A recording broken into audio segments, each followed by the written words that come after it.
So Taylor, let's go. Meyers, and again, we had this conversation briefly before. The number was lower than what I thought it would be, $33 million. So I am a little bit surprised the Pats didn't get there. First off, do you think they should have met this asking price if this is what it would have taken to keep Meyers here? I think if it was a priority for the Patriots, it was a deal they would have met. From reports, it sounded like they were interested in bringing him back. But once it got to 11 million, they were like, that's okay. Good for you.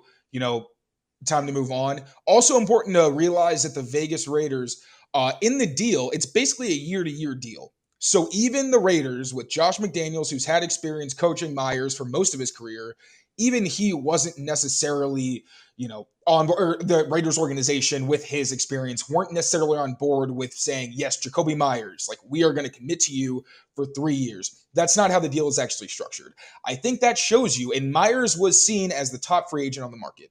So all of these things come together to tell you Meyers, great leader, consistent player. He doesn't do enough in the modern NFL to really make you say, we got to keep this guy on our team. CLNS Media's Patriots coverage is brought to you by FanDuel, the exclusive wagering partner of the CLNS Media Network. Sign up at FanDuel.com/Boston and get in on the action with $200 in bonus bets guaranteed when you place your first $5 bet. And it tells you something when Jakobi is the only person who's been on the offense consistently, other than David Andrews, of course, and veterans like that. But in terms of the receiving group, he's the only consistent person since Tom Brady left and was even there in Brady's last season. So when it comes to should the Patriots have paid him, I think the Raiders even told you that no, probably not. Yeah. I mean, I actually don't understand it for the Raiders. I think, when they made the acquisition, I looked at them. I'm like, that's their number 4 target, behind Waller, Renfro, and Devontae. But then was, and then Waller was traded. But you've got some other guys there who honestly could press Jakobi, on that depth chart. So I'm just not sure he's like a plug and play automatic wide receiver 2, even though he was being marketed as one and being considered one based off of his production numbers in New England. But that was, again, largely a byproduct of not a lot of other options and becoming a real kind of safety blanket for the quarterbacks that New England has had here the last few years. I don't know that production necessarily translates. He's a surefire, sure-handed guy, but he's a possession receiver who gets the ball, goes down, doesn't make plays, doesn't have that big of a ceiling. Maybe a great guy you can throw to on some third downs and this and that. But I'm not going to lament the loss, but at this moment, the Patriots wide receiver core is worse than it was yesterday. Oh, yeah, but that's also because it's the second day of free agency. Yeah, but it's not, the season starts today. No. The season starts today for the fans. For anybody who's running or working in teams, the season, it's a very, very long season. Like, veterans aren't even going to be in the building on the field for a very long time. So it's important to understand people are still testing the market. It also relies on how much certain players are making. Like yesterday, you saw that Von Bell's contract numbers didn't come out for a while. Jesse Bates was really the person who kind of streamlined the rest of the signings. Free agency is a process. I completely understand. Like, I've been in fan shoes where you're bored as heck, in the middle of the week, and you're just waiting for those Twitter updates where you're like, yes, they finally made a move. This also just wasn't a free agency class where even before this, I wasn't expecting them to make many splash signings.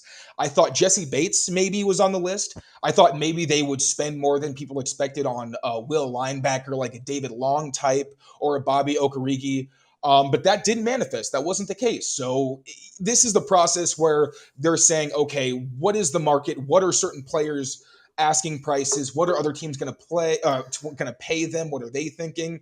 There's 32 teams involved in all these processes. So, I'm preaching patience. You don't have to if you don't want to, but I'm just saying it's going to take some time before we really see what this process is. Okay, so we will see, and it does play out, and you're right. That's the thing. Is like, there's 2 things, Taylor. I don't think anybody is like, woe is us. They lost Jakobi, the season's over. It's not a doom and gloom scenario. But when you're and again, it's really hard to take a snapshot of not only free agency, but the entire offseason until you've seen apparently Gilmore to the Cowboys also. I'm sorry to cut you off, but the chat's blowing up. Who? Gilmore to the Cowboys, apparently. There you go. But you got to look at the free agency, the draft, and then any sort of trades that you can make along the way before you figure out. So it's roster shaping. You don't have to get an A+ in one and an A+ in another and an A+ in the third in order to have or to field a good team. But you have to you gotta, it's like dieting. You gotta expend more calories than you take in. You gotta gain more, and this is the opposite. You have to bring in more than you lose. So while Jakobi on his own is not going to make or break the team, having the wide receiver core they currently have without addressing it in a serious way, I think will impact the team. Well, sure, but okay, let's look at the receiving core that they do have. Okay, I've even said yesterday they need more help. It's important to remember that at wide receiver, you see at the top of the list Devontae Parker. He is their only true X receiver. Now, the Patriots have done fine without an X receiver. At the same time, Devontae Parker is injury prone. If they can get someone who can just fill in, run literally a hitch, a go, and a slant in the game, they should be okay. But you also need depth there, which may not be something that a lot of fans think of. Behind him, obviously, you got Kendrick Bourne and Tyquan Thornton. Both players where, from a consistency standpoint, you don't have a lot there. There's not a lot of, tape to say that Kendrick Bourne or Tyquan Thornton can handle 80 targets in the season and be your go-to guy. But Kendrick Bourne has shown that even in limited targets, he can make a massive impact. He was up there with Jakobi Meyers in a lot of the explosive plays and touchdowns and things like that, despite the fact that Kendrick Bourne saw less than half of his target share. Then you got Tyquan Thornton. Obviously, was hurt last year. His consistency waned as the year went on. But that said, he's got the speed and that playmaking ability that Meyers lacked from the Z spot, which is off the ball, typically And is that outside, sometimes inside. And that's something so? where Is that your internal replacement? I think it's A combination. Bourne, it's Tyquan, and also not to be left out, Hunter Henry at the same time. He is, I think, the closest person you're going to see to the replacement in terms of Meyers' route tree, where what was Meyers having success on? Crossing routes, corner routes, move the chains. What did Hunter Henry do under McDaniels? Literally the exact same route tree. So when it comes to, Meyers being that guy in the middle, I think you replace a ton of that with Hunter Henry, and then bit roles you start giving to other people who have more upside than Meyers gave you.